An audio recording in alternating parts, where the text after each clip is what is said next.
결국에는 홍준표 후보가 역전을 할 거라고 보는 게, 이제 홍준표 후보가 이기면 2%, 윤석열 후보가 이기면 5% 차로 이길 거다. 변수가 있다면 역선택.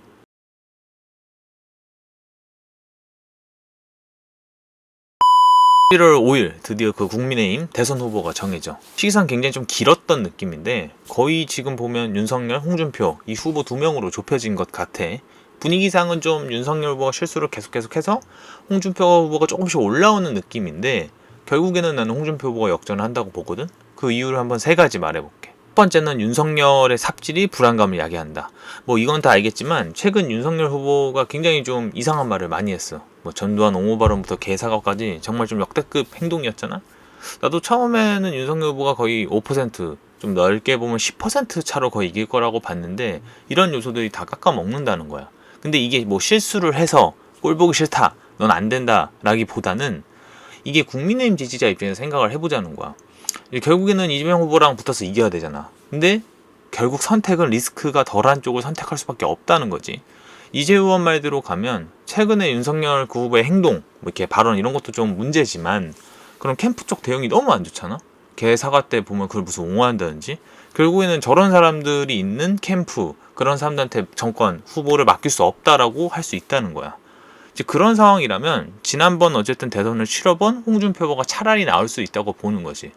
물론 이제 유승민 후보 같이 스마트한 느낌은 없지만 이재명 후보와 붙어야 되는 강대강의 느낌이라면 홍준표 후보가 훨씬 더 나을 수 있다는 거야. 홍련표도 이제 홍준표 후보한테 굉장히 많이 쏠리는 느낌이지. 나는 그리고 그나마 윤석열 후보한테 갔던 청년표들도 다 홍한테 갈 거라고 보는 게, 결국 윤석열 후보로는 이재명을 이길 수 없다 이런 식으로 갈 수밖에 없다는 거야. 실수라든지 이런 것들을 계속 보면서 불안할 수밖에 없잖아.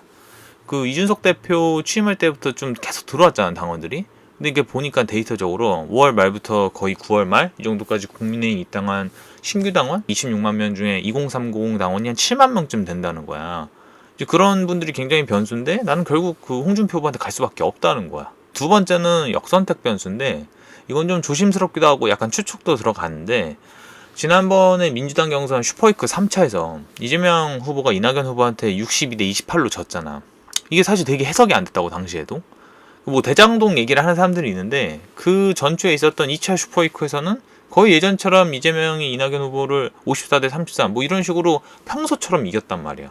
근데 대장동 이슈는 그 예전부터 있었던 거고, 그렇다고 3차 즈음에 뭔가 특별한 게 더 나왔다? 그런 것도 없었잖아. 그래서 나는 좀 야권 지지자들이 이낙연 후보를 민 거 아닐까라고 좀 생각을 했는데, 국민의힘 선거 방식이 민주당하고 좀 다른 게 뭐냐면 국민의힘 경선 방식이 이번에는 당원 투표 50, 여론조사 50이란 말이야. 근데 민주당은 여론조사를 하는 데 있어서 개인이 내가 투표하고 싶어요 신청을 하면 투표를 할 수 있었어, 비당원이어도. 그러니까 마음먹으면 국민의힘 지지자도 신청해서 투표를 할 수 있었던 거야. 이번 그 국민의힘 그런 여론조사 이런 거를 보면 이 기간, 선거 기간 동안에 전화를 받은 사람들이 투표를 하는 차원이란 말이야.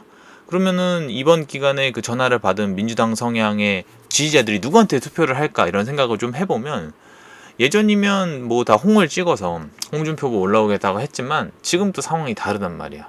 뭐 헛발질을 많이 하는 윤석열이 올라오길 바랄 수도 있단 말이지.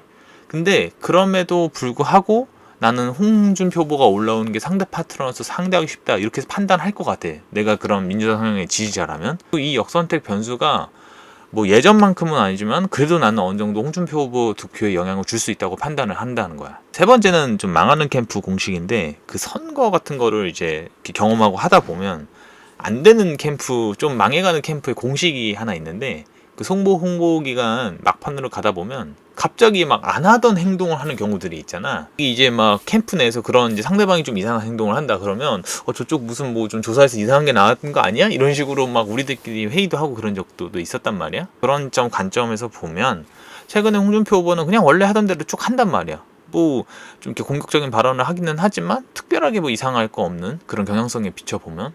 근데 이제 뭐 윤석열 후보가 뭐 최근 당원들한테 보낸 문자 보면 뭐 역선택 위기감 이런 얘기도 하고, 뭔가 좀 어쨌든 간에 윤석열 후보가 조금 다급해 보이는 듯한 느낌이 들기는 해. 뭐 최근에 무슨 뭐 윤석열 측 두 의원이 당협위원장들한테 지지 협박했다 이런 글이 올라오기도 했지. 물론 윤 측은 사실이 아니라고 했어.